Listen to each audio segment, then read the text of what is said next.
हरिओम।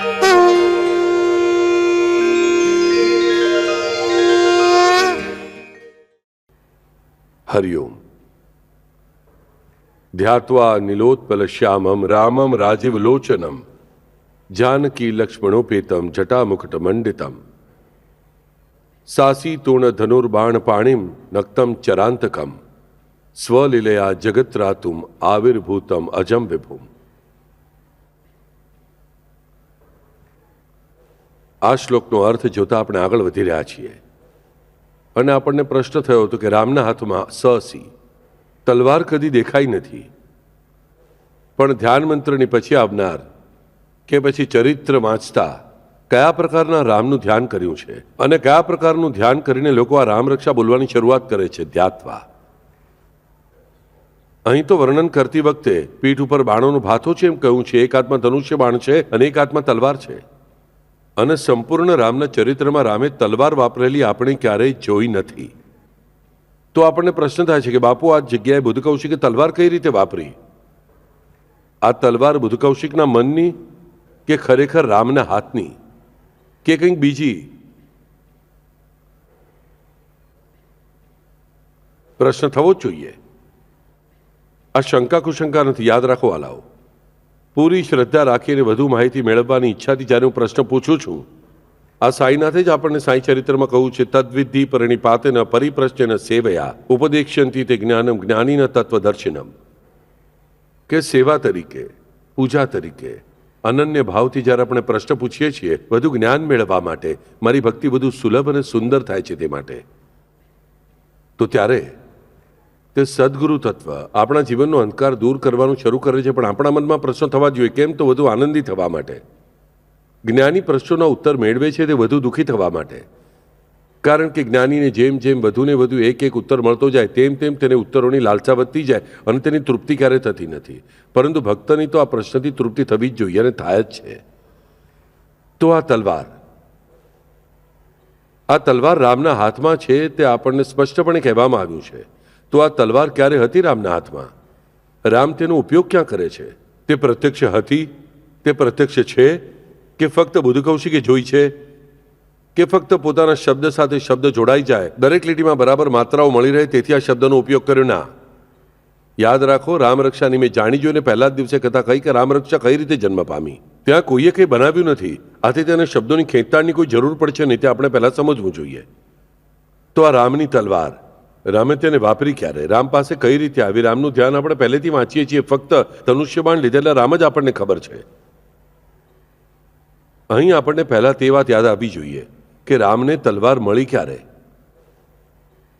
રામની તલવાર બે ધારી માનવામાં આવી છે। તલવારને હંમેશા એક બાજુ ધાર હોય છે, પણ રામની તલવારને તો બંને બાજુ ધાર છે।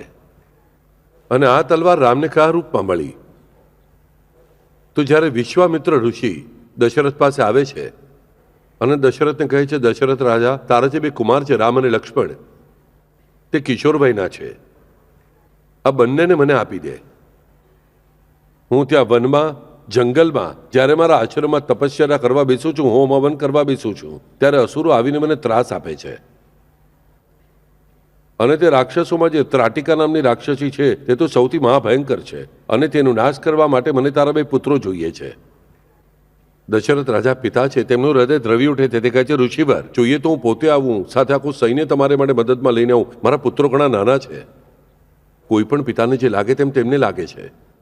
વિશ્વામિત્ર કહે છે, રાજા, પણ તારા બે પુત્રો જે પરાક્રમી છે તે તારા જેવા જ છે। તારા જેવા જ 18 લાખ યોદ્ધાઓ એક બાજુ અને એક બાજુ આ રામ લક્ષ્મણ તારા પુત્રો, તે બંને ભારે પડશે બધાને, હું તને સાચા મનથી કહું છું। તો પણ દશરથનું મન તૈયાર થતું નથી। વિશ્વામિત્ર જેવા ઋષિની આજ્ઞા કઈ રીતે તોડવી તે પ્રશ્ન થાય છે। તેથી છેવટે દરેક જણ ક્યાં વળે છે? તો પોતાના સદગુરુઓ પાસે જાય। દશરથ વશિષ્ઠને શરણે જાય છે કે મુનિ, હવે તમે કહેશો તે જ સત્ય, તમે કહેશો તે જ હું કરીશ, તમે જ આ પ્રશ્નનો ઉકેલ લાવો। વશિષ્ઠ કહે છે, રાજા, નિશ્ચિંત થઈને તારા કુમારોને મોકલી દે, તેઓ યશસ્વી થઈને જ પાછા આવશે। જે ક્ષણે સદગુરુ વશિષ્ઠે આશીર્વાદ આપ્યા તે જ ક્ષણે દશરથનું મન નિશ્ચિંત થઈ જાય છે, અને પછી દશરથ, કૌશલ્યા, કૈકેયી, સુમિત્રા બધા જ આશીર્વાદ આપે છે। અને રામ અને લક્ષ્મણ તપસ્વીના વેશમાં, શિષ્યના વેશમાં વિશ્વામિત્ર સાથે નીકળે છે। અને પછી એક વિશિષ્ટ જગ્યાએ આવ્યા પછી આશ્રમમાં જંગલમાં એક વિશિષ્ટ જગ્યાએ આવ્યા પછી એક ઋષિના આશ્રમમાં આ લોકો ઉતરે છે નદી કિનારે. હજી આગળનો રસ્તો તેમણે કાપવાનો છે, ઘોર જંગલમાં પ્રવેશ કરવાનો છે. તે જગ્યાએ રાત્રિનો નિવાસ કર્યા પછી સવારે વહેલા બ્રહ્મ મુહૂર્તમાં વિશ્વામિત્ર ઉઠાડે છે અને રામ લક્ષ્મણને કહે છે, રામ લક્ષ્મણ ઉઠો, આજે તમારા જીવનનો સોનેરી દિવસ છે. પછી બંને સ્નાન કરે છે, બંને ગાયત્રી મંત્રનો જાપ કરે છે અને પછી વિશ્વામિત્ર મુનિ તે બંનેને બલા અને અતિબલા આ બે વિદ્યાઓ પ્રદાન કરે છે. બલા અને અતિબલા નામની બે મહાન વિદ્યાઓ રામ લક્ષ્મણને પ્રદાન કરેલી છે. વિશ્વામિત્રે આ ક્ષણે અને આ વિદ્યાના સંકેત તરીકે વિશ્વામિત્રે રામને જે તલવાર આપી છે તેનું મહાબલા એવું નામ છે. આપણે આયુર્વેદમાં 3 ઔષધિઓ જાણીએ છીએ, બલા, અતિબલા અને મહાબલા.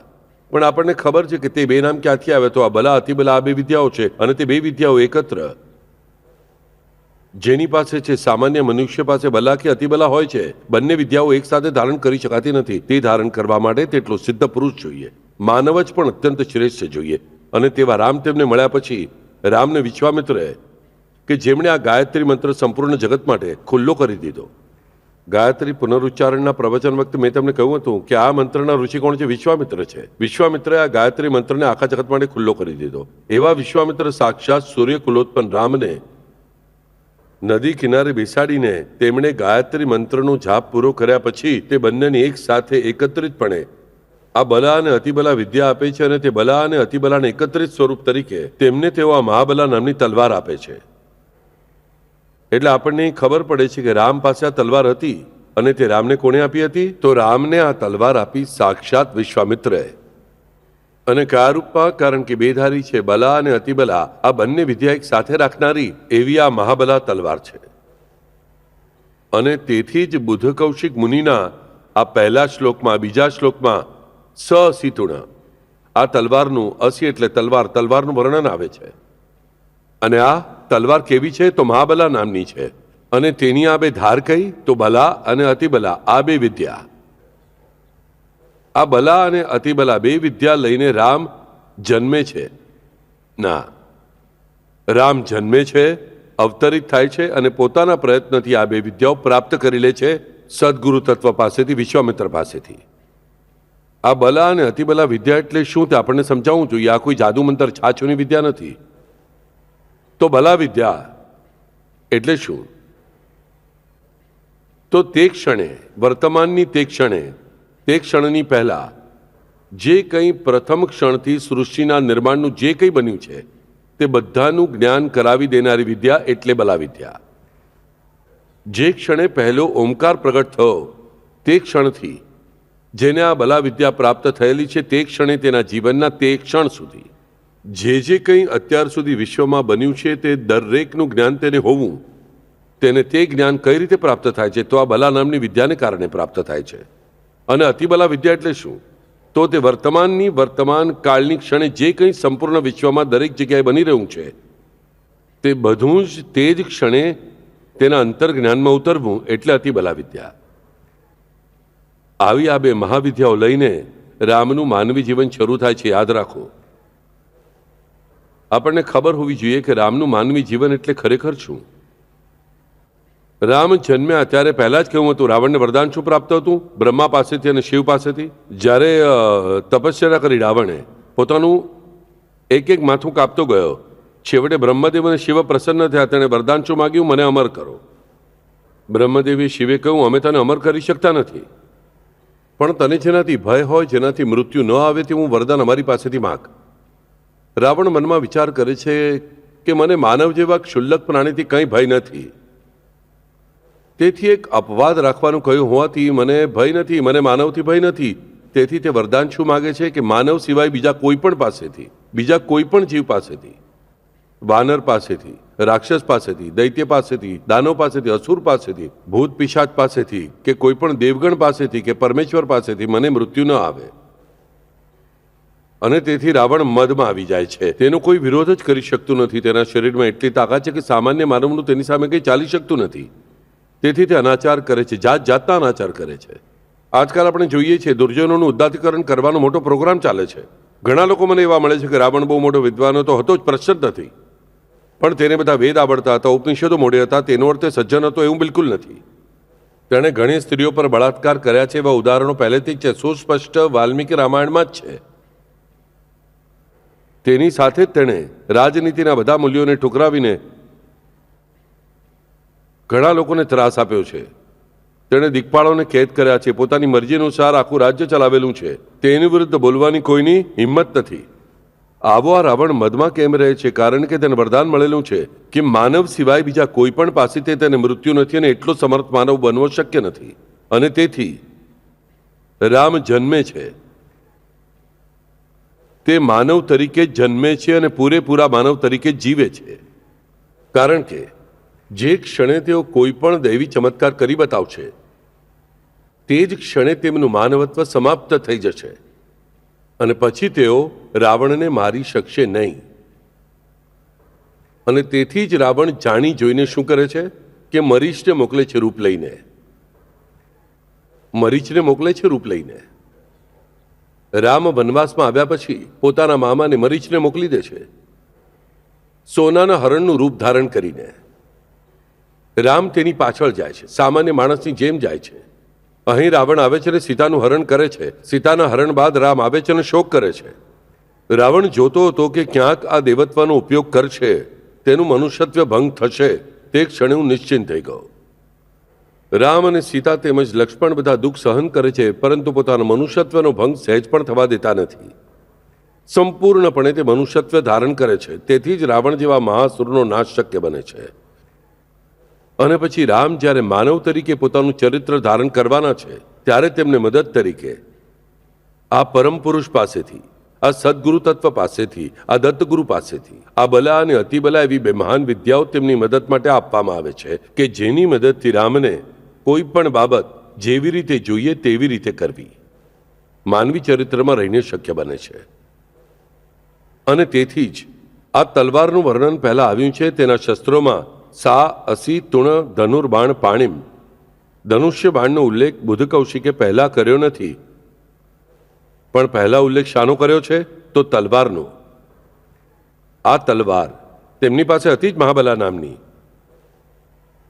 પરંતુ આ તલવાર એટલે ખરેખર શું તે મને ખબર હોવી જોઈએ. આ તલવાર એટલે બલા અને અતિબલા આ બે શ્રેષ્ઠ વિદ્યા કે જે બીજા કોઈ પણ માનવને પ્રાપ્ત થઈ નથી. અને તે વિદ્યા એક સાથે એક જ વ્યક્તિ પાસે અને એક જ ક્ષણે તેઓ બંને વિદ્યા વાપરી શકે છે. તેથી તેમની પાસે આ મહાબલા નામની તલવાર છે. તેનું વર્ણન પહેલા બુધ કૌશિક ઋષિ કરે છે. સ અસી, સ એટલે સાથે, તેમની સાથે છે. અસી એટલે તલવાર. કઈ તલવાર? તો આ મહાબલા નામની તલવાર. એટલે જ આપણને ખબર પડશે કે રામ ધનુષ્યબાણ ચલાવે છે. તેમની પાછળ બાણોનું ભાથું છે તેનું વર્ણન છે અને હાથમાં ધનુષ્યબાણ છે તેનું વર્ણન છે. આપણને રામના બાણોના ભાથા વિશે એક વાત ખબર છે. આ કેવું ભાથું છે? શું નામ છે રામના ભાથાનું? અક્ષય ભાથું. Very good. અક્ષય ભાથું એટલે શું? આમાંથી બાણ ક્યારેય પૂરા થતા નથી, તેમના બાણ ક્યારેય ખૂટતા નથી. તો આ ભાથું રામને ક્યાંથી મળ્યું? આ પ્રશ્ન આપણને થવો જ જોઈએ અને તે માટે જ તેનું બરાબર અને વ્યવસ્થિત વર્ણન બુધ કૌશિકે આપણા માટે કરેલું છે.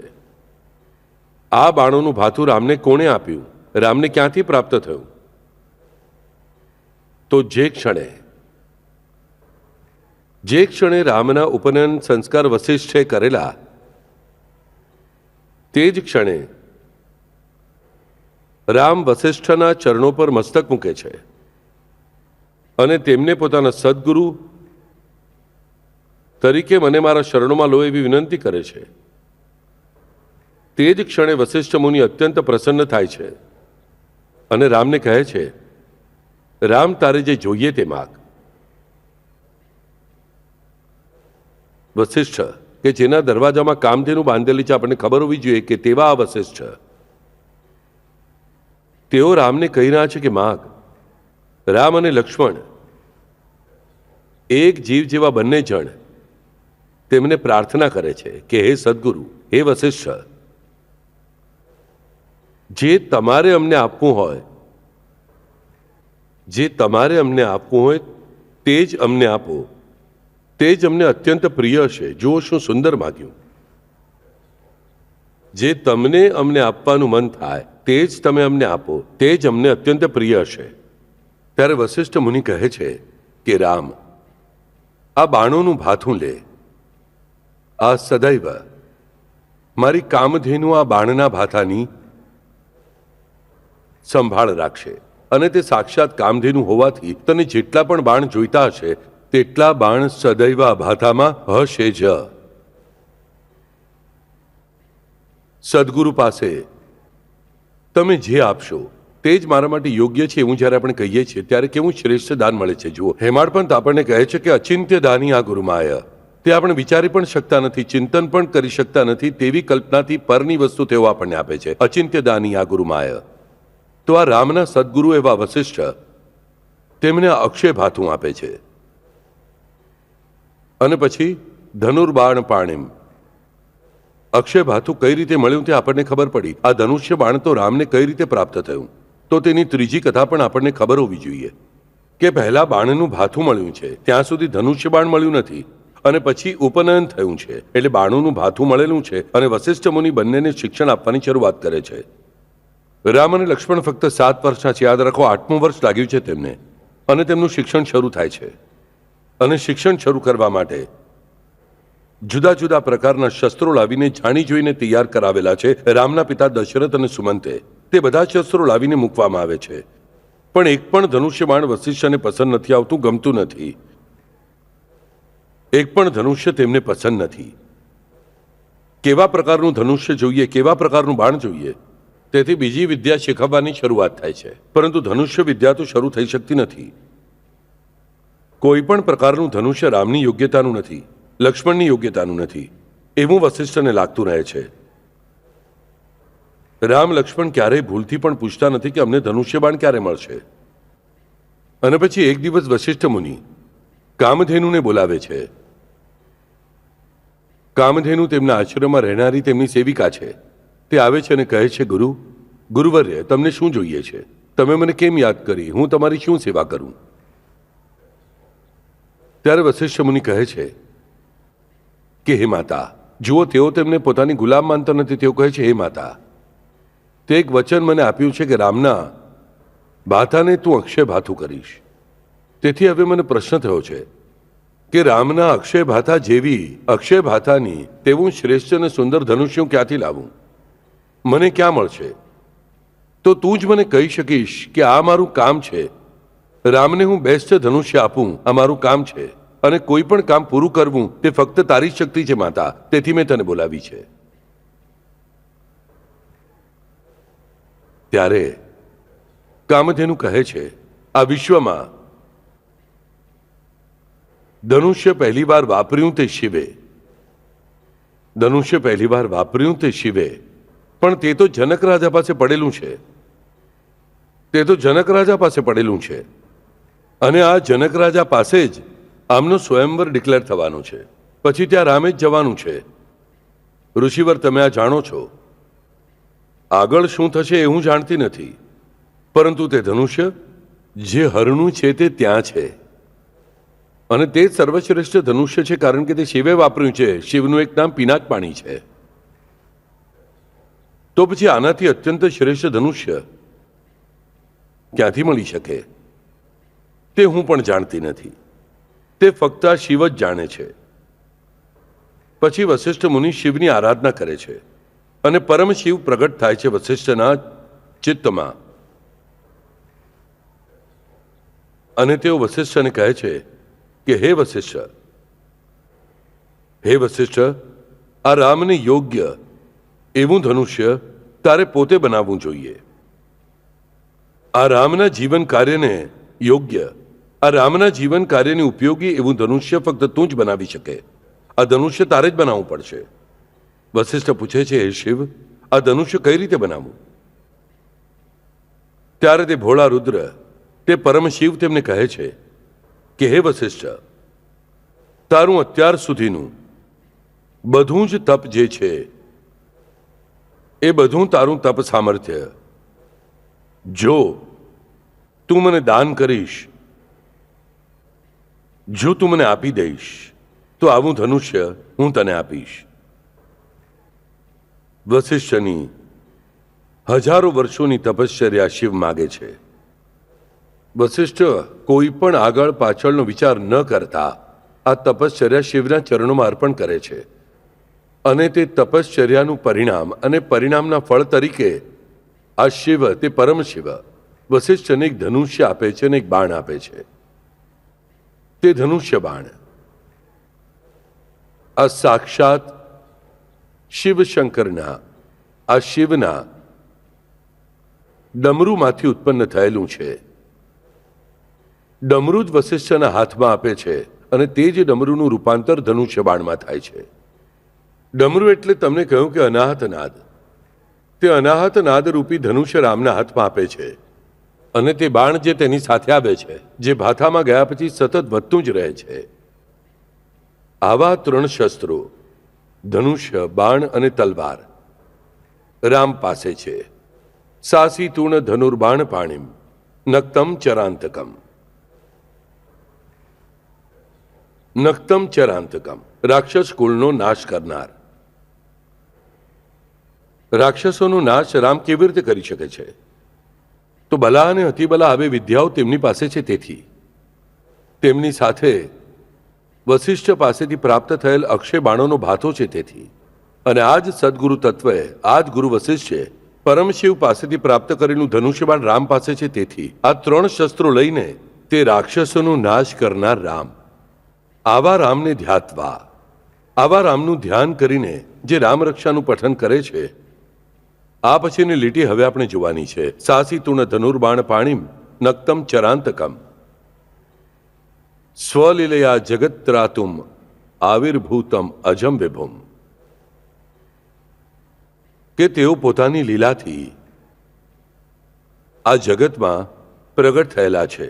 આ જગતમાં તેમણે પોતાનું કાર્ય પ્રગટ કરવાની શરૂઆત કરી છે. જેણે આવું કાર્ય કરેલું છે તેવા આ રામનું ધ્યાન કરીને ધ્યાત્વા અજમ વિભુમ, જે જન્મ લેતા નથી તેવા રામ.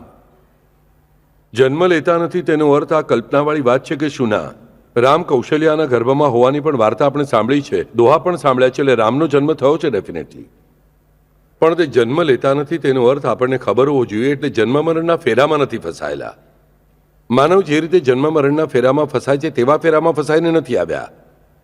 તેઓ કોઈ પાપ અને પુણ્ય લઈને સાથે આવ્યા નથી. તો આ વિશ્વના માનવોના મોટા ભાઈ તરીકે, આ વિશ્વના દરેક માનવને માનવ તરીકે શ્રેષ્ઠતાથી જીવવું કઈ રીતે તે બતાવવા માટે આવ્યા છે. જે કોઈ પ્રારબ્ધ પરંપરાથી જન્મતા નથી. જે રીતે સામાન્ય મનુષ્ય તેના ગત 2 જન્મોના પાપ પુણ્ય અનુસાર તે જગ્યાએ જન્મ લે છે અને પોતાના પાપ પૂરા કરે છે, તેવું કોઈ પાપ પૂરું કરવા માટે તેઓ આવ્યા નથી. તો તેઓ આવ્યા છે આ માનવોને પાપ મુક્ત કરવા માટે. સ્વલીલયા, પોતાના પ્રેમથી, પોતાના અકારણ કારુણ્યના સહજ સ્વભાવને કારણે. કે આ જે બધા મારા બાળકો છે, મારા નાના ભાઈ બહેન છે, આ બધાને બરાબર માર્ગ દેખાય કે કઈ રીતે આપણે આપણું જીવન વ્યતીત કરવું જોઈએ, આપણે કયા માર્ગે ચાલવું જોઈએ અને આપણે કઈ રીતે ચાલવું જોઈએ. તેઓ પોતાનું ચરિત્ર ઘડીને લોકોને શીખવવા માટે આવ્યા છે. આવિર્ભૂતમ અજમ વિભુમ, અજમ પ્રગટ થયા છે. ધ્યાત્વા નીલોત્પલશ્યામમ રામમ રાજીવ લોચનમ જાનકી લક્ષ્મણોપેતમ જટામુકટ મંડિતમ. જાનકી લક્ષ્મણોપેતમ, એક બાજુ જાનકી અને એક બાજુ લક્ષ્મણ. જાનકી શબ્દ અહીં ગયા વખતે આપણે કહો તે કયો શબ્દ વાપર્યો છે? જાનકી શબ્દ વાપર્યો છે. સીતા નથી વાપર્યો, વૈદેહી નથી વાપર્યો, બીજો કોઈ પણ શબ્દ વાપર્યો નથી. તો જાનકી શબ્દ વાપર્યો છે. જનક રાજાની કન્યા એવી આ જાનકી.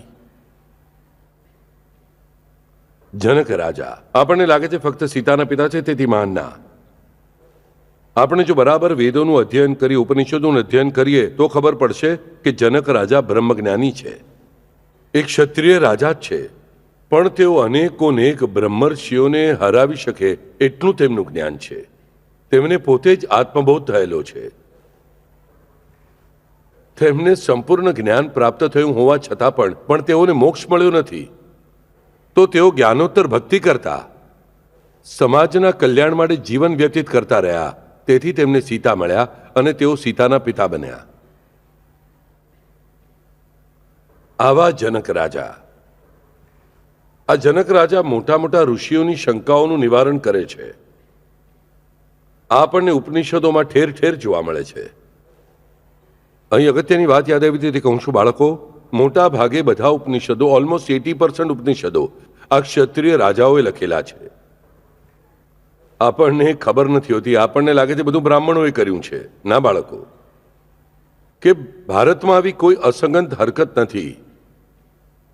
80% ઉપનિષદો, જેને આપણે વેદાંત કહીએ છીએ, તેને આપણે ધર્મગ્રંથોનો દરજ્જો આપીએ છીએ, તેમાં બ્રહ્મજ્ઞાન ભરેલું છે એમ માનીએ છીએ અને તે અનુસાર ઘણા જીવોનું કલ્યાણ થાય છે. તે ઉપનિષદોમાંથી લગભગ 80 થી 85% ઉપનિષદો આ ક્ષત્રિયોએ, તે પણ રાજાઓએ લખેલા છે. એટલે એટલો તેમનો અભ્યાસ હતો, એટલી તેમની તપશ્ચર્યા હતી, તે આપણને ખબર પડવી જોઈએ. અને આવા બધા તપસ્વી રાજાઓમાં મોખરે હતા તે જનક રાજા. આ જનક રાજાએ જીવનમાં શું કર્યું તે આપણને ખબર હોવી જોઈએ. આ જનક રાજા આયુષ્યભર જ્ઞાનદાનનું કાર્ય કરેલું છે. જ્ઞાન મેળવવાનું અને જ્ઞાનદાનનું. તેમણે જુદા જુદા ઠેકાણે આશ્રમના ઋષિઓને ખૂબ મોટા દાન સોગાતો આપીને, ઋષિઓના ભલા માટે નહીં, કે પોતાને કંઈ જોઈતું હતું તેથી નહીં, પોતાનું નામ કમાવા માટે નહીં, પણ ત્યાં વિદ્યાલયની સ્થાપના થાય અને વિદ્યાર્થીઓને સુખ સગવડ બરાબર મળે અને તેમનું અધ્યયન બરાબર થાય તે માટે જનક રાજાએ ઠેર ઠેર આવા વિશ્વવિદ્યાલય ઊભા કર્યા.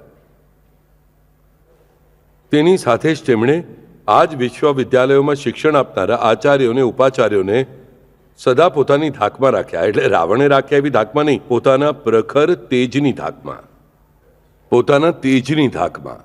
વશિષ્ઠ મુનિ પણ જનક વિશે શું કહે છે?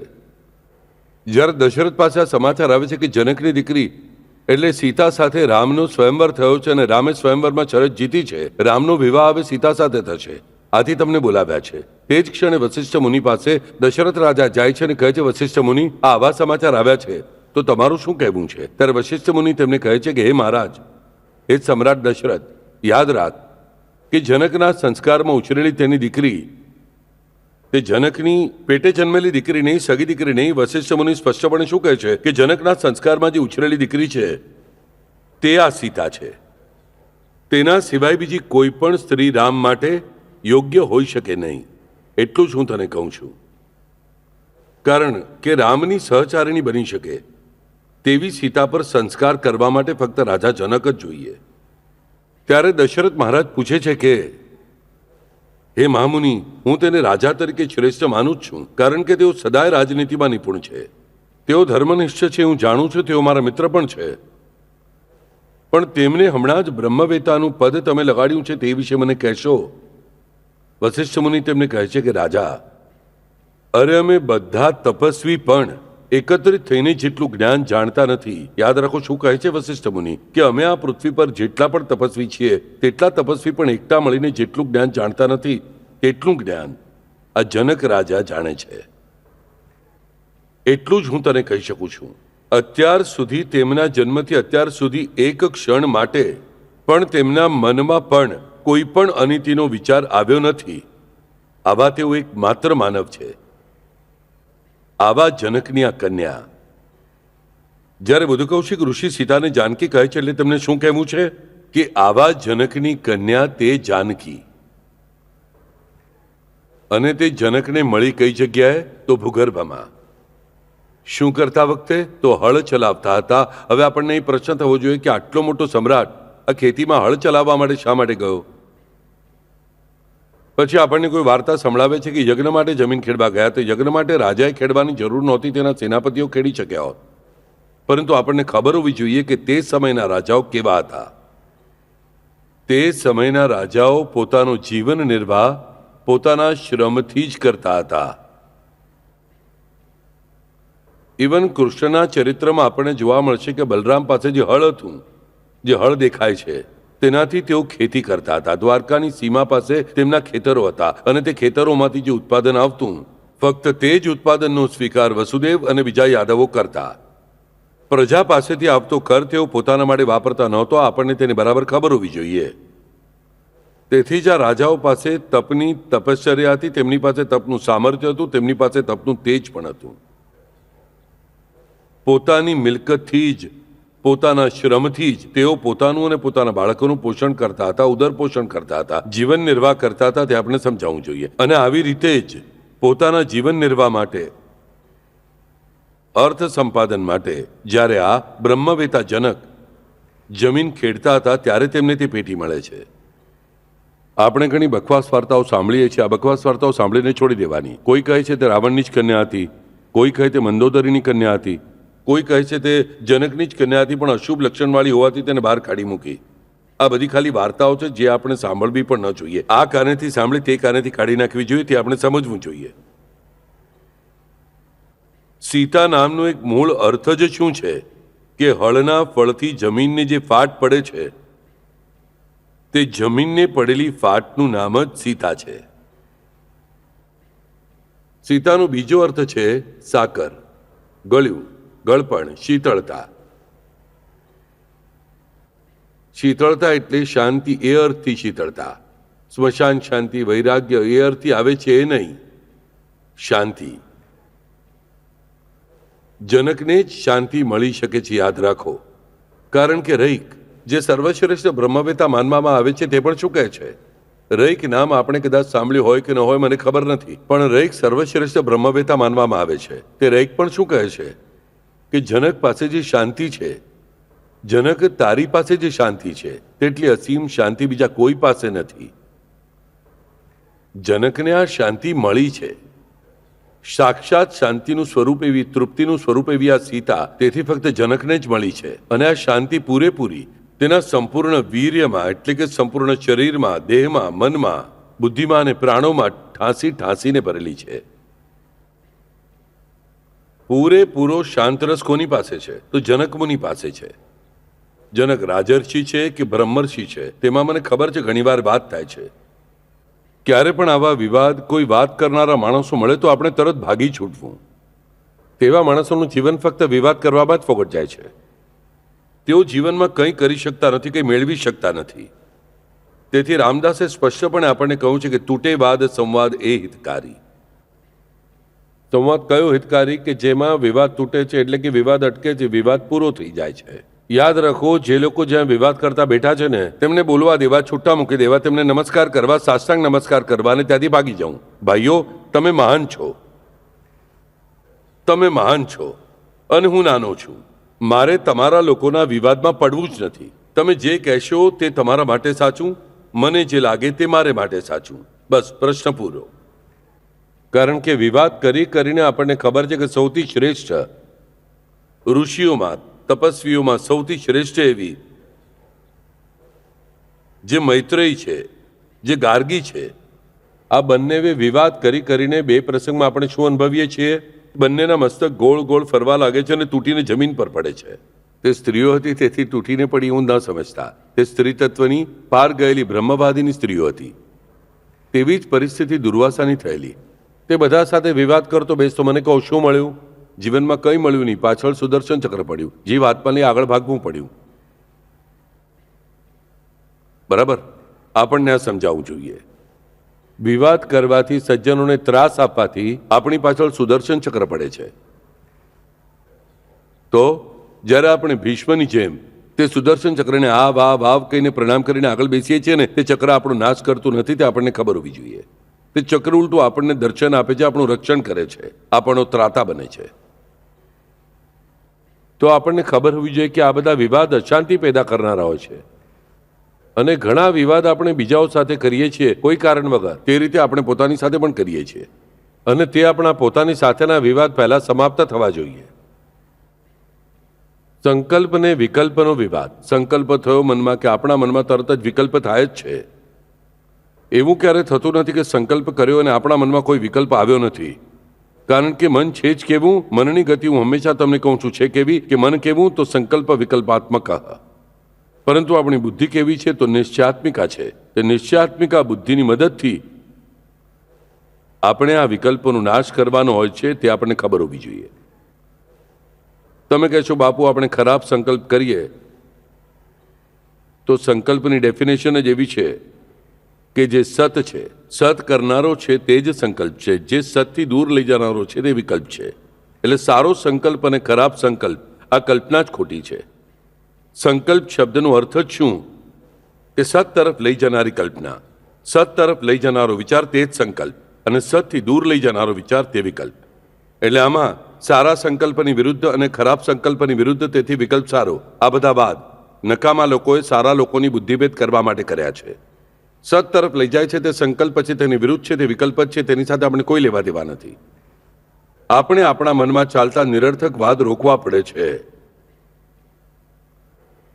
અને આ કોણ રોકી શકે છે? ફક્ત ભક્ત જ રોકી શકે છે.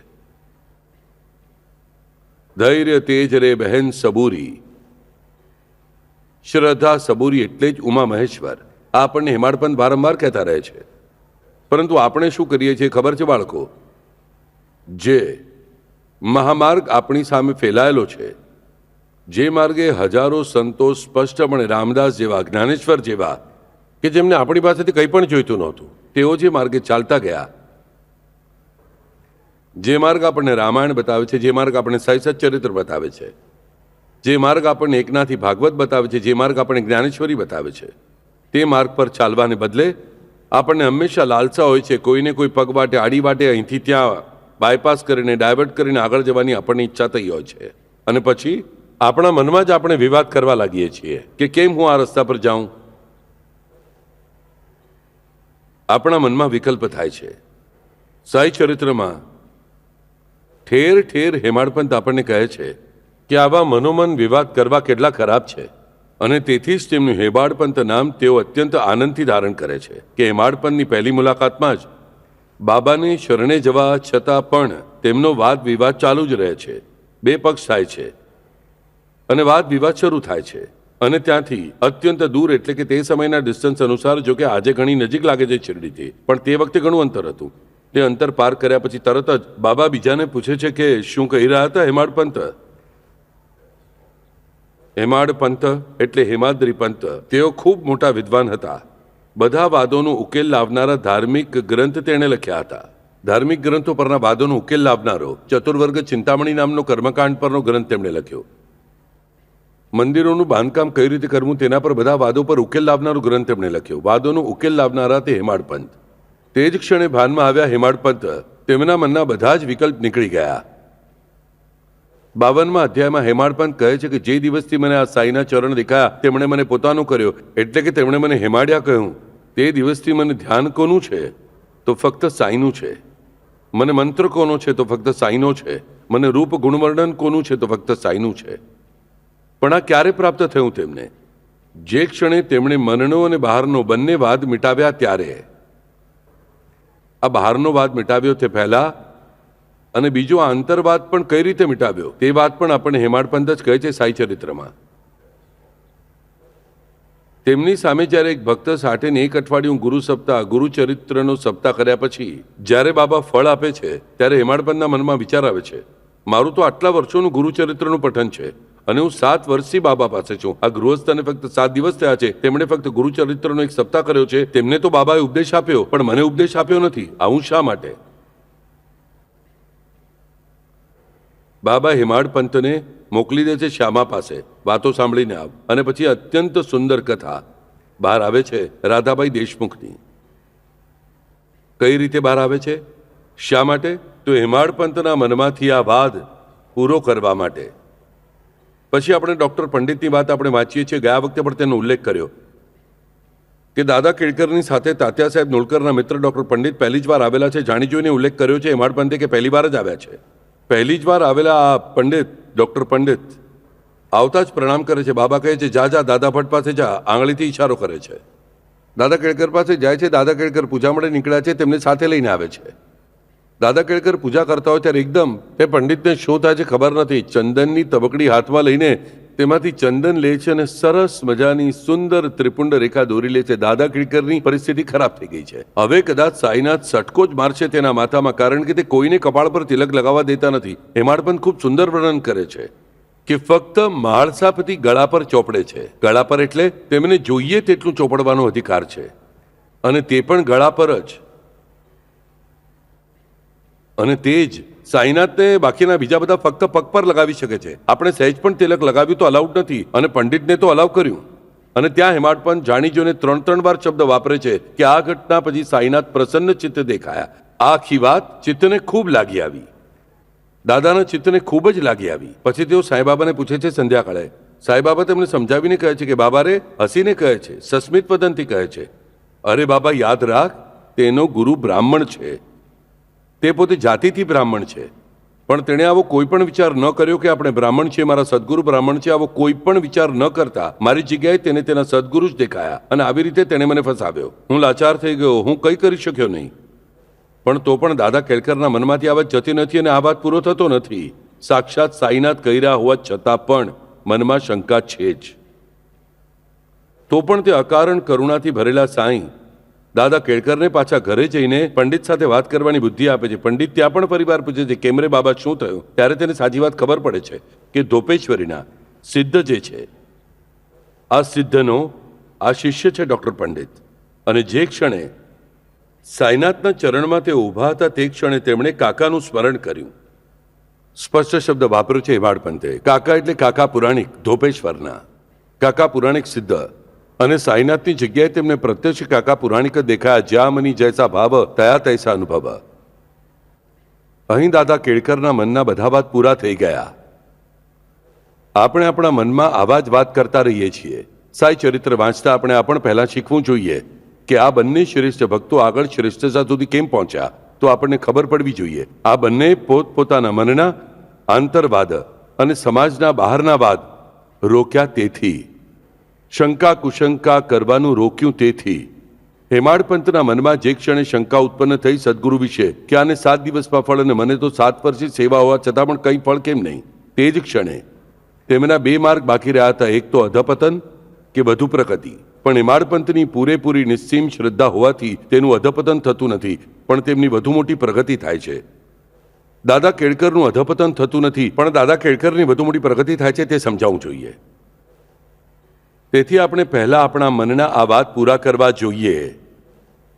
અને તે વાદ પૂરા કરનારી શક્તિ એટલે સીતા.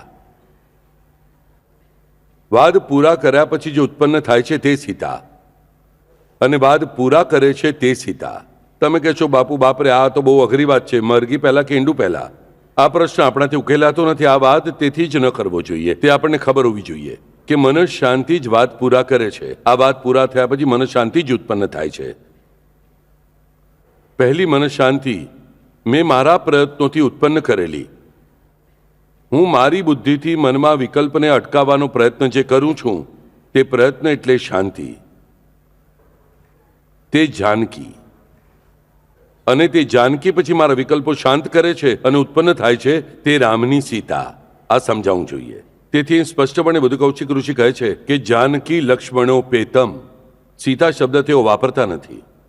જાનકી લક્ષ્મણો પેતમ કે હું મનુષ્ય તરીકે જે પોતાના પ્રયત્નો કરું છું મારું મન શાંત રાખવા માટે, મારા સંકલ્પ વિકલ્પ બધા મનમાંથી દૂર કરવા માટે, મારા મનની શંકા કુશંકા દૂર કરવા માટે જે હું નિષ્ઠાથી પ્રયત્નો કરું છું, જે હું શ્રદ્ધાથી પ્રયત્ન કરું છું, તે પ્રયત્ન એટલે જાનકી. કારણ કે આવા પ્રયત્નોનું મૂર્તિમંત ઉદાહરણ એટલે જનક રાજા, અને તેમને જ સીતા મળી છે. યાદ રાખો. એટલે આપણને આ સીતા, રામપત્ની સીતા ક્યારે મળશે? જ્યારે આપણે મનથી પ્રયત્ન કરીશું બધી કુશંકાઓ દૂર કરીને મન મેક્સિમમ શાંત કરવાનું, ત્યારે આપોઆપ આપણા જનકને તે સીતા મળશે કે જે રામની પત્ની થવાની છે, અને તે દૈવી શાંતિ આપણને મળશે. માનવીય શાંતિ. આપણી સપાટી પર તે શાંતિ લાવવાનો આપણે પ્રયત્ન કર્યો કે તેનું જ રૂપાંતર રામપત્ની સીતામાં જાનકી લક્ષ્મણો પેતમ કઈ રીતે કરવું એ તે પ્રભુ જાણે છે. બુદ્ધ કૌશિક ઋષિ કેટલી સુંદર રીતે આપણે બધા રહસ્યો સમજાવે છે, તે આપણે વિચારવું જોઈએ. શું કારણ હતું બુદ્ધ કૌશિકનું આપણને ખબર છે. પોતાના માટે તેમને કંઈ પણ જોઈતું નહોતું. જેને પોતાના માટે કંઈ જોઈતું નથી, તેથી તે જ્યારે આપણને કહે છે ત્યારે તે સર્વશ્રેષ્ઠ હોવું જ જોઈએ, તે આપણને સમજાવવું જોઈએ. અહીં સ્પષ્ટ શબ્દ છે કે જાનકી લક્ષ્મણો પેતમ, અને અહીં તો શબ્દ લક્ષ્મણ જ વાપરવામાં આવે છે. લક્ષ્મણ, જાનકી લક્ષ્મણો પેતમ. તે જાનકી કે જે મનુષ્ય પોતાના પ્રયત્નથી ઉત્પન્ન કરેલી શાંતિ છે, તે દૈવી પ્રયત્નોના કે દૈવી શાંતિમાં પરિણત કઈ રીતે થાય છે? તો રામ સાથે વિવાહ થવાથી. પણ ક્યારે? કોની સાક્ષીમાં? તો ફક્ત લક્ષ્મણની સાક્ષીમાં. આપણને સમજાવવું જોઈએ. ફક્ત લક્ષ્મણની જ સાક્ષીમાં. ના વશિષ્ઠની સાક્ષીમાં, ના જનકની સાક્ષીમાં, ના દશરથની, ના કૌશલ્યાની, ના સુમિત્રાની, ના કૈકેયીની સાક્ષીમાં. ફક્ત લક્ષ્મણની જ સાક્ષીમાં જાનકીની સીતા થાય છે. ફક્ત લક્ષ્મણની સાક્ષીમાં. રામ રક્ષામાં આપણને એક પ્રશ્ન થવો જોઈએ કે રામ રક્ષામાં આગળ ખૂબ મોટો શ્લોક આવવાનો છે, તે ત્યારે જોઈશું. શ્રી રામ રામ રઘુનંદન રામ રામ. પછીની લીટી શું છે? શ્રી રામ રામ ભરતાગ્રજ રામ રામ. અહીં લક્ષ્મણનું નામ કેમ ન લીધું? ભરતનું કેમ લીધું? ભરતાગ્રજ રામ રામ. બરાબર છે ને? આમાં કંઈ પણ થાય તો પણ લક્ષ્મણ, આ રામને વધુ નજીકનું માનવામાં આવે છે. બરાબર છે ને? તો અહીં લક્ષ્મણાગ્રજ રામ રામ કેમ ન કહ્યું? પણ આપણને આ પ્રશ્ન થતો નથી. કહ્યું ને છે કે હશે આપણે શું કરવું છે? શંકા કુશંકા આપણે કાઢીશું, પણ સારા વિચાર નહીં કરીએ. અગ્રજ તે ભરતનો જ છે. લક્ષ્મણનો તે અગ્રજ નથી. લક્ષ્મણ અગ્રજ પણ હશે સંબંધે, પરંતુ તે છે કેવા? તો જાનકી લક્ષ્મણો પેતમ. એટલે સીતા અને રામ અને લક્ષ્મણ આ ત્રણે કેવા છે? તો સદાય એક સાથે જ છે. રામ અને લક્ષ્મણ સાથે છે, તેથી તે સીતા છે. રામ અને સીતા સાથે છે, તેથી તે લક્ષ્મણ છે. અને લક્ષ્મણ અને સીતા સાથે છે, તેથી જ તે રામ છે. આપણને સમજાવવું જોઈએ. આમાંથી એક પણ વગર બીજા બંનેનું અસ્તિત્વ નથી. આપણને બરાબર ખબર હોવી જોઈએ. અને તેથી શું કહેવામાં આવ્યું છે? ધ્યાન કોનું કરવું? તો ફક્ત રામનું ધ્યાન કરવા જશો બાળકો તો તમને કંઈ જ મળશે નહીં. રામનું વર્ણન કરીને આપણને ખૂબ જ સુંદર પાઠ આપી રહ્યા છે બધું કૌશિક ઋષિ કે જાનકી લક્ષ્મણો પેતમ. રામનું ધ્યાન કરતી વખતે સાથે જાનકીનું અને લક્ષ્મણનું ધ્યાન અને ધારણા કરવી અત્યંત જરૂરી છે. જાનકી એટલે શું તે આપણે જોયું. તો માનવીય પ્રયત્ન, શાંતિ પોતાના માટે લાવવા માટે, પોતાના માટે મેળવવા માટે, કે જેનાથી તે દૈવી માર્ગને કારણે તે દૈવી શાંતિ, દૈવી તૃપ્તિ મારા જીવનમાં ઉત્પન્ન થાય છે, આનંદ ઉત્પન્ન થાય છે મારા જીવનમાં, તૃપ્તિ ઉત્પન્ન થાય છે પરમેશ્વરી. તો લક્ષ્મણ એટલે સદૈવ રામના દરેક પગલા પર પગલું મૂકીને ચાલવાનો નિશ્ચય, એટલે લક્ષ્મણ. ક્યારેક તે રામની પાછળ ચાલશે તો ક્યારેક તે રામની આગળ ચાલશે. આપણે જોઈએ છીએ કે રામની આગળ ચાલનારો લક્ષ્મણ પણ આપણને દેખાય છે, રામની પાછળ ચાલનારો પણ દેખાય છે. બલરામ તરીકે તે મોટો ભાઈ થયેલો પણ આપણને દેખાય છે. લક્ષ્મણ તરીકે તે નાનો ભાઈ થયેલો પણ આપણને દેખાય છે. ડેફિનેટલી. તો આ આગળ પણ ચાલે છે, પાછળથી પણ ચાલે છે, પણ તેનું દરેક પગલું તે ફક્ત રામની સાથે સાથે જ ઉઠાવવામાં આવ્યું છે. તેનું પણ વર્ણન આપણે આગળ વાંચવાના છીએ, પગલું ઉઠાવવાનું રામ રક્ષામાં. પરંતુ દરેક વખતે આ ત્રણેયના પગલા એક સાથે જ પડે છે. આવા લક્ષ્મણ એટલે શું? તો મારા માનવીય જીવનમાં જે જાનકી છે તેનો વિવાહ રામ સાથે કરાવી દેનારું આ લક્ષ્મણ એટલે શું? તો સબૂરી, ધૈર્ય. ધૈર્ય, શ્રદ્ધારૂપી સીતાના તે ભગવાન સાથે લગ્ન કરાવી દેનારો આ સાક્ષાત ધૈર્યનો મેરુમણી એટલે લક્ષ્મણ. જે ધૈર્ય હું પોતે પકડું છું શ્રદ્ધાને કારણે, હું પોતે મારા માટે ઉત્પન્ન કરું છું, તે ધૈર્ય એટલે લક્ષ્મણ. અને તે જ લક્ષ્મણ મૂળ રૂપમાં શેષ છે, તે યાદ રાખો. સંપૂર્ણ વિશ્વને વ્યાપીને બાકી રહેનારી વાત આ જગતમાં એક જ છે, અને તે વાત એટલે ધૈર્ય. આ મને સમજાવવું જોઈએ. ધૈર્ય, માનવીય પ્રયત્નો એટલે તે રામનો નાનો ભાઈ એવો, રામનો નાનો ભાઈ એવો લક્ષ્મણ. તો જે ક્ષણે માનવ આ ધૈર્ય પોતાની શ્રદ્ધાને કારણે ધારણ કરે છે, તે ધૈર્યને કારણે તેના માનવીય પ્રયત્નો દૈવી પ્રયત્નોમાં પરિણિત થવા લાગે છે. પરિણિત શબ્દ યાદ રાખો. પરિણિત, વિવાહ થયેલી, પરિણિત થવામાં રૂપાંતર થાય છે. તે જ ક્ષણે તે જ લક્ષ્મણ જે નાનો ભાઈ છે રામનો, તે કૃષ્ણનો મોટો ભાઈ બનીને બલરામ બનીને આગળ આવે છે. બલરામ બનીને આગળ આવે છે આગળ ચાલવા માટે. પાછળ ચાલનારો આગળ ચાલનારો થાય છે. આપણને સમજાવવું જોઈએ, એ આપણને બરાબર સમજાવવું જોઈએ. જે જાનકી છે તે સીતા કઈ રીતે થાય છે અને જે લક્ષ્મણ તે શેષ રૂપમાં બલરામ કઈ રીતે થાય છે, પાછળ ચાલનારો આગળ ચાલનારો કઈ રીતે થાય છે તે આપણને પહેલા ખબર હોવી જોઈએ. તેથી આપણે ધ્યાન અને ધારણા કઈ રીતે કરવાની છે? તો આ ત્રણેયની કરવાની છે. જાનકી લક્ષ્મણો પેતમ. તેના સિવાય તે ધ્યાનને અર્થ નથી, તે આપણને સમજાવવું જોઈએ. ફક્ત સીધું સાધું આપણે રામના ચિત્રનું ધ્યાન કરવું હોય તો પણ યાદ રાખો, આપણે તેની સાથે જાનકી અને લક્ષ્મણ જોઈએ જ. તેથી તે ધ્યાન આપણી કૃતિમાં ઉતારતા પણ તે જાનકી એટલે આપણા માનવીય પ્રયત્નો જોઈએ શાંતિ ઉત્પન્ન કરવાના, આપણા વાદ મિટાવવાના. અને તેને મદદ કોણ કરે છે? તો ધૈર્ય. આપણે પોતે થોડું પણ ધૈર્ય રાખવું જ જોઈએ. આપણે પોતે પણ શાંતિ મેળવવાનો પ્રયાસ કરવો જ જોઈએ. તેના સિવાય ભગવાન આપણને કંઈ આપશે નહીં, આ બરાબર ખબર હોવી જોઈએ, બરાબર સમજાવવું જોઈએ. આ વિશ્વ પણ કઈ રીતે ઉત્પન્ન થયું? હું વારંવાર કહું છું, તપમાંથી ઉત્પન્ન થયેલું વિશ્વ છે. જ્યારે તપ નામ આપણે લીધું પરમેશ્વરનું, ત્યારે જેવું વિશ્વ કઈ રીતે ઉત્પન્ન થયું છે? તો તપમાંથી જ ઉત્પન્ન થયું છે વિશ્વ. ગાયત્રી મંત્ર વખતે પણ મેં તમને કહું, વિશ્વ શેમાંથી ઉત્પન્ન થયું? તપમાંથી ઉત્પન્ન થયેલું છે. જો પરમેશ્વર તપ કરે છે, કૃષ્ણે તપશ્ચર્યા કરી તેનું વર્ણન આપણે વાંચ્યું, તો પણ આપણી બુદ્ધિ કઈ રીતે બગડેલી હોય છે કે આપણે તો કોઈ પણ પ્રકારના પ્રયત્નો કરવા માટે તૈયાર નથી. આપણને લાગે છે બાબા આખો દિવસ જપ કરવા માટે નવરા હતા. અરે પણ તેમાંથી બાબાએ આપણને બતાવી દીધું કે બાળકો, જો સાંઈ પણ આખો દિવસ સદાય પરમેશ્વરનો જાપ કરતા રહે છે તો આપણે કેટલો કરવો જોઈએ? બાળકો, સાદો વિચાર કરો. સાક્ષાત સાંઈ જાપ કરે છે, સાક્ષાત કૃષ્ણ તપશ્ચર્યા કરે છે, સાક્ષાત રામ તપશ્ચર્યા કરે છે, રામેશ્વર તરીકે શિવની સ્થાપના કરે છે, તેનું પૂજન અર્ચન કરે છે. તો આપણે સામાન્ય માનવોએ આ ન કરવું જોઈએ શું? આપણે ઓછામાં ઓછો તે સાઈનો જપ, તે રામનો જપ, તે કૃષ્ણનો જપ જેટલો પણ આપણને ફાવે તેટલો કરીશું. જો તે પરમેશ્વર જાપ કરે છે, રામ તરીકે, કૃષ્ણ તરીકે, આ પરમાત્મા જાપ કરે છે, આ સાંઈ જાપ કરે છે, તો આપણે જપ કરવો ન જોઈએ શું? આપણે આ પૂજન અર્ચન કરવું ન જોઈએ શું? કરવું જોઈએ.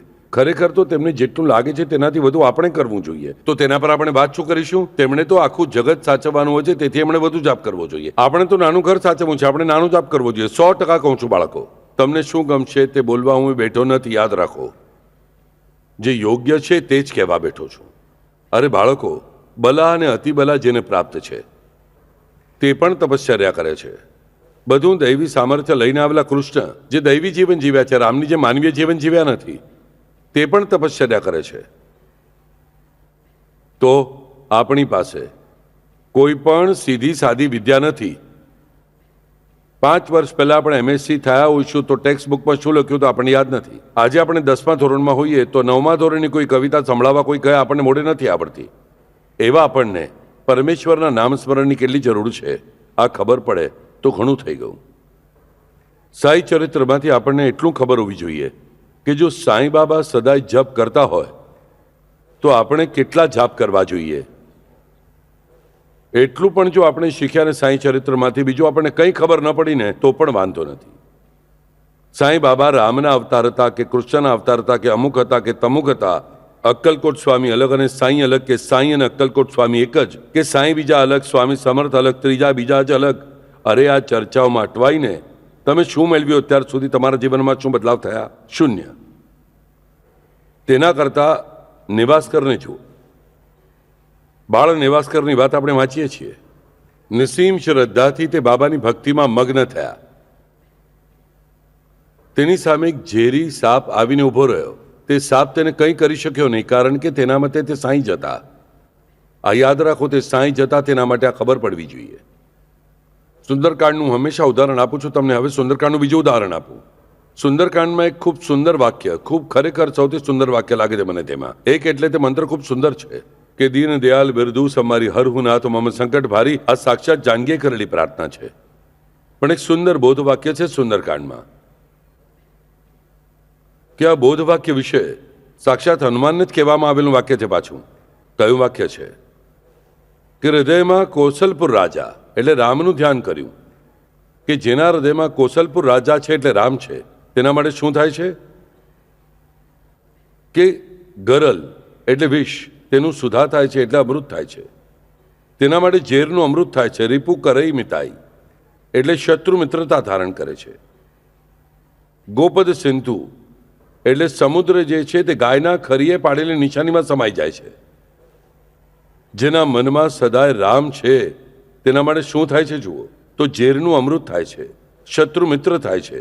અને મોટો સમુદ્ર જે લાગે છે, સમુદ્ર એટલે સાદો સમુદ્ર નહીં, ભવસાગર કેવું છે તેમને, તો ભવસાગર ક્યાં રહે છે? ગાયના ખરી જેટલી જગ્યામાં. ખાયનું ખૂર પડે છે કે નાનો ખાડો તૈયાર થાય છે અને ડિપ્રેશન તૈયાર થાય છે, તે ડીપમાં તેટલી જ જગ્યામાં આખો સાગર સમાઈ શકે છે. કેટલું સુંદર વર્ણન કર્યું છે જુઓ રામ નામના સ્મરણનું. નિવાસકર તે વૃત્તિથી આગળ થયા.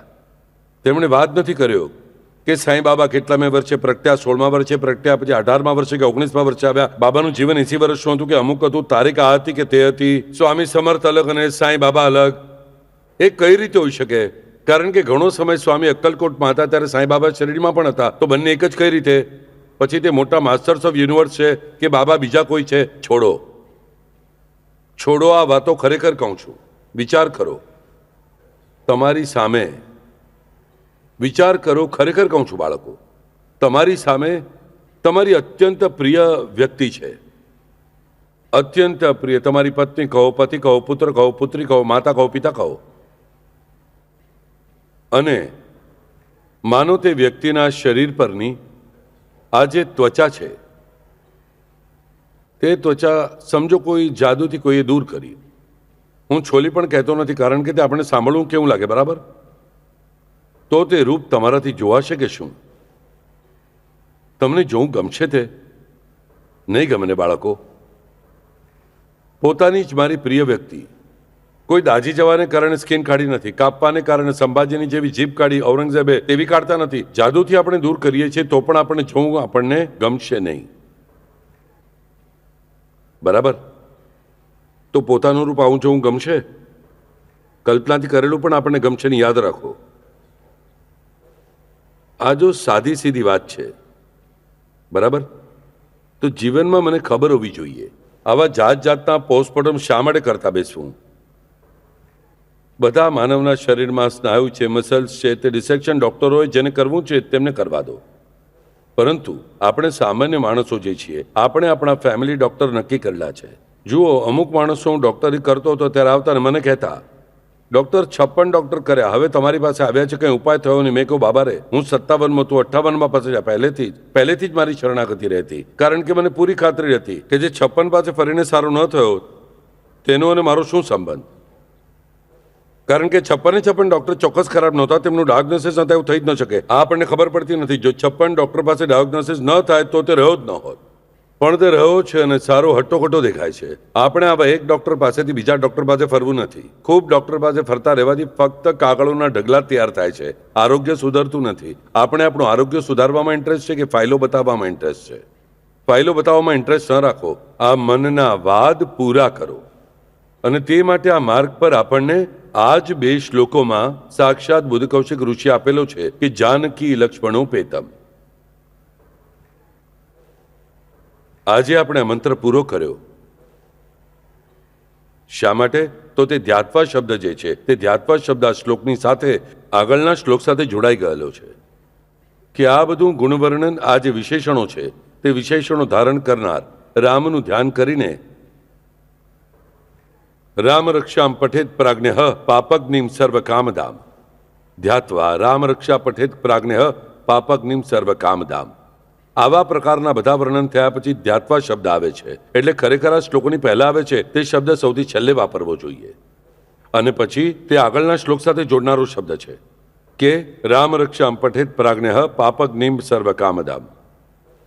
આગલે વખતે આપણે આ જોવાનું છે કે રામ રક્ષા પઠેત પ્રાજ્ઞઃ. પ્રાજ્ઞ એટલે શું? અહીં જ કહું છું કે જાનકી લક્ષ્મણો પેતમ એટલે પ્રાજ્ઞ. જે માનવે જાનકી અને લક્ષ્મણ પ્રાપ્ત કરવાનો પ્રયત્ન કરી રહ્યો છે તે પ્રાજ્ઞ. બાકી બધા અજ્ઞ એટલે કે અજ્ઞાની. જેણે શ્રદ્ધા અને સબૂરી મેળવવાનો સહેજ પણ પ્રયત્ન કર્યો નથી, એટલે કે લક્ષ્મણ અને સીતા મેળવવાનો પ્રયત્ન કર્યો નથી, તે એકમાત્ર અજ્ઞ. આપણે ક્યાં બેસવાનું છે? આપણે પ્રાજ્ઞ બનવાનું છે કે હંમેશા અજ્ઞ રહેવાનું છે? નિર્ણય તમારો છે. હરિઓમ.